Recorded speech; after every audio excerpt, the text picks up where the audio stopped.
Loud. Good morning, Jim. Morning, Jay. All right, last night, whale of a game, Buccaneers and Falcons, and former Viking Kirk Cousins. Boy, he really got it going. He threw for over 500 yards, and the Falcons win the game 36-30. Your thoughts on Atlanta and Tampa Bay?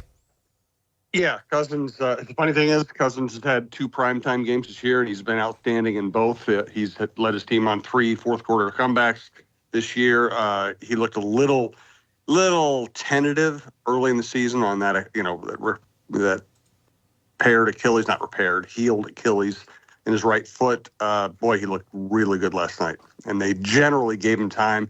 And I think also what you saw was without Antoine Winfield in the middle of the field, they could get whatever they wanted over the middle, and they really attacked it. And Cousins, I thought, just played great.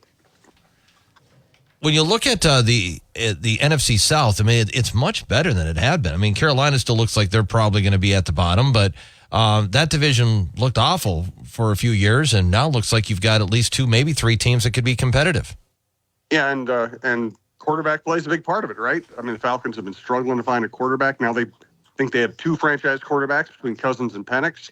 Cousins is playing really well and increasingly well as he, gets used to that system. Baker Mayfield, that's a big deal. The Bucs looked like they were another team without a quarterback. They bring in Baker Mayfield, who's been everywhere now, and he becomes a franchise quarterback, late in his career, and he's playing really well. So, quarterback play is so important. And, we're seeing a trend in the NFL now. The statistics indicate that people are running the ball more, they're throwing the ball less. We're seeing kind of a market correction, which always happens because anytime any style of offense becomes popular, defensive coordinators start finding out ways to diminish that type of offense, and you have to do something else to take advantage of what they're putting on the field. So we're seeing more running, but you still need the quarterback. And Mayfield has had a great resurgence. Cousins, we know he's a very good, very accurate quarterback. Carolina is actually looks more like a football team now that they have Dalton playing. Good start to the baseball playoffs. We had the Mets come from behind. Pete Alonso hits a big home run to lift them over the Brewers.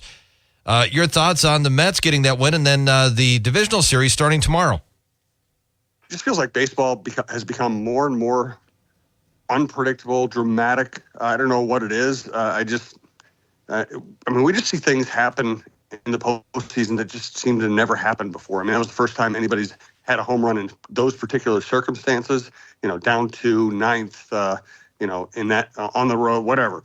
Before that, the Brewers had the first guy ever to get a pinch hit home run after the 7th inning in an elimination game. And baseball's been being played for 120, 150 years, and we still see things in baseball that you've never seen before. It's just a remarkable sport, and if the Twins were better, I think the Twins had been good enough to get in the postseason, I think we'd all be enjoying the game a little bit more. Yeah, I think that's probably true. The Lynx are in the playoffs. They take on Connecticut. It's Game 3 in Connecticut tonight. Pretty important to win that Game 3? Oh, yeah. Yeah, this is, there's no such thing as a must-win unless you're facing mathematical elimination, but this is a big one. The Lynx obviously overcame losing Game 1 at home. They win this one, they're in great shape. All they would have to do is come home and win Game 5 or steal one in Game 4 on the road. I mean, it's just math. Of course, the team wins Game 3 in a short series is going to have a great advantage. I also think both of these teams are good enough to come back from down 2-1. These are both really good teams. And Connecticut is a great defensive team, but they're going to have to find a little more reliable scoring. Because the Lynx are an excellent defensive team, too, and they have done a pretty good job shutting them down. Jim, the Minnesota Wild are going to play their final preseason game tonight. Then they'll play their regular season opener next Thursday. Do they rest some of their guys in their final preseason game before they get set for the season to start? I don't really know. I don't think they play, a ton of minutes. I think the hockey mentality is more to get guys game sharp and game ready. It's not, even though it's a physical sport, they just don't worry about injuries as much as football players or even, basketball players. I think they look for sharpness and cohesiveness. So I would guess they wouldn't be resting people. Jim, the Gopher football team is going to play tomorrow at home against USC, and USC is nationally ranked. Should be a tough game for them. Are you encouraged by the Gophers' chances after what they did against Michigan in the second half? I mean, I like the fact that they stayed in the game. They put up a fight. They put themselves in a position to have a chance to win the game. Certainly, I like all of that. Michigan, boy, I mean, it's really weird that Michigan beat USC. Michigan had to run the ball like crazy to beat USC. Michigan doesn't have a quarterback, so that kind of and a couple of Michigan mistakes enabled the Gophers to come back. Give the Gophers credit. They played well in that second half. But I don't know that what they did against Michigan will translate against USC, which I actually think is a better team than Michigan and can throw the ball, So you're probably going to score more points to win this game. You're probably going to have your secondary is going to be more tested. I just don't know that this is a good matchup for the Gophers. Vikings are off to London. They're going to play the Jets early Sunday morning. The Jets looked awful last week. The Vikings looked great, especially in the first half. Not as good as second half, but, the Packers certainly got to give them some credit. Your thoughts on this matchup? I just think that this is an ideal matchup for the Vikings. And, if both teams were playing well, I'd say, the Vikings aren't going to go undefeated. This might be a logical place for them to lose in their schedule. They're playing a good team. But Jets look completely dysfunctional right now. And they have so they have a quarterback who's old and whose legs hurt. They had trouble protecting him last week, and now they have a bunch of offensive line injuries, and the coach and the quarterback are sniping at each other, and the wide receivers complaining about the offense. I just think the Vikings get after them early, which they have been doing in every game this year with their pass rush, that the Vikings win this game. I think it's that simple. Jim, when you look at health-wise of the team, are the Vikings getting healthier? Are they getting some of their defensive players back? They're really healthy. Pretty much the entire defense is healthy. Josh Oliver and Brandon Powell were the only people limited in practice yesterday.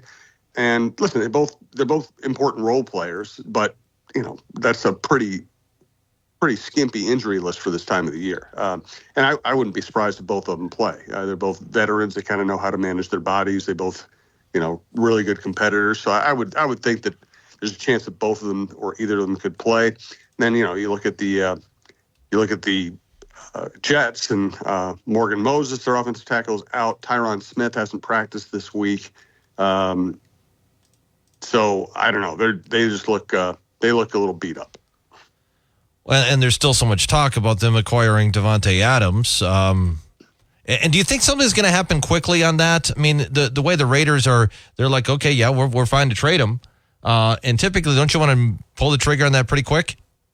Yes and no. Of course, you'd rather have Davante Adams earlier rather than later. Davante Adams also is dealing with a hamstring injury. So, and every week that passes, you save like $800,000, $900,000 off what you have to pay him this year, which helps you with your salary cap. So, do you want to pay a guy basically $1 million for a week in which he comes to your facility and rehabs his hamstring? If the hamstring injury is serious, it's actually real, which we don't know. I would think early next week is when you might see some action. This all started percolating too late in the week for him really to get someplace and be ready to play this week. If you traded for him on Monday or Tuesday, he could play for you that Sunday if he's healthy. So I would think either early this week or early the following week, you'll see a deal. Jim, how as far as like the Vikings running the football against the Jets going into the season seemed like they had a pretty good defense. They did give up some big run plays against the Broncos, but really did a great job against the Broncos pass game. But some of that could be rookie quarterback and the weather conditions. Where are the Jets better, defending the run or the pass? I haven't looked up the stats specifically. They got Sauce Gardner, so they have a true number one cornerback. They have, Williams is a great defensive tackle. So they have talent at all three levels. I think the Vikings are good enough and balanced enough that they don't need to be afraid to either throw it or run it. I think they're, listen, O'Connell's proven he's a very good offensive coach. I think the Vikings will just do what they want to do. They're going to want to run the ball. I think actually now that I think about it, and I have read up on the Jets a little bit earlier in the week, I think they're more vulnerable to the run, and I think the Vikings would like to make this a run first, then throw off the play action kind of game. So I wouldn't be surprised to see Aaron Jones, being a big part of the game plan early. The Timberwolves introduced their 3 new players. Have the trade has gone through. So Julius Randle, Dante DiVincenzo, Keita Bates-Diop. Keita Bates-Diop was actually here before. He played for the Wolves years ago. Your thoughts on these 3 players and as far as the chemistry and how they're going to group together with the existing team? Yeah, I wrote about that this morning. To me, the key to this whole deal is Julius Randle's attitude. Does he want to, can he be coached? Can he be coached out of some of his lesser habits? Can he fit into this offense? Can he fit into a team that's trying to win it all?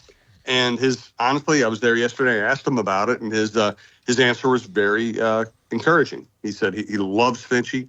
He said he loved playing for him in New Orleans. He thinks he's a genius. He thinks he improved his game in all facets. He wants to win.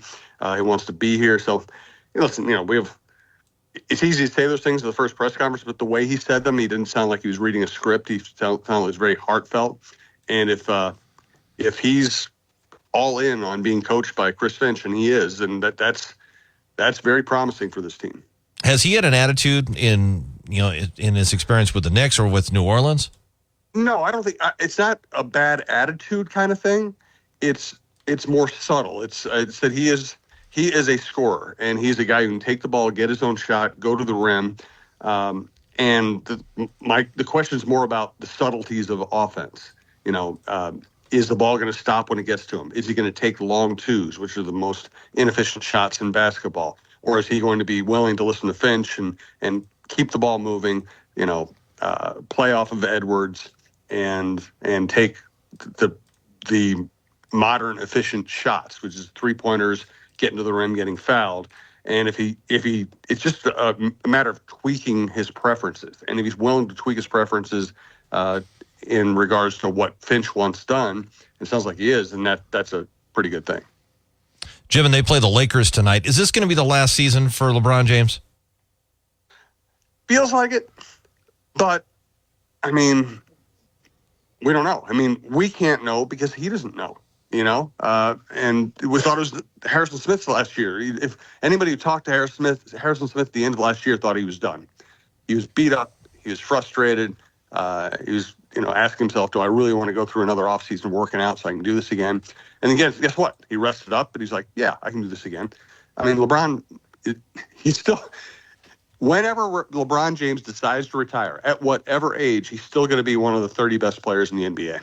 So just a matter of, what he wants, whether he feels encouraged by the team he's with, what his business plans, his postseason career is like, whether he actually wants to try to find a way to play with his son, who went to Lakers practice the other day. There are a lot of variables there. We just can't really, we're not going to be able to figure that out.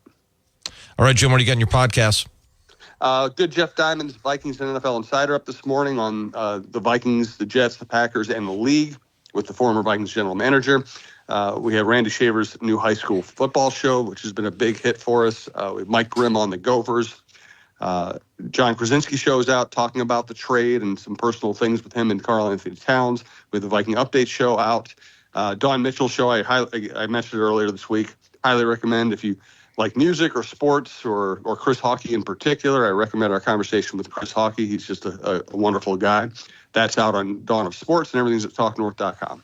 All right, Jim, have a good weekend. We'll talk to you again on Monday. Thanks, Jeff. It's Jim Souhan, Star Tribune sports columnist, joining us every weekday morning at this time. Follow him on Twitter at SouhanStrib. Check out his latest column at the Star Tribune or his podcast at talknorth.com. Jim, once again today, brought to you by the Green Mill in downtown St. Cloud. Next on WJON, world and national news from ABC, followed by local news.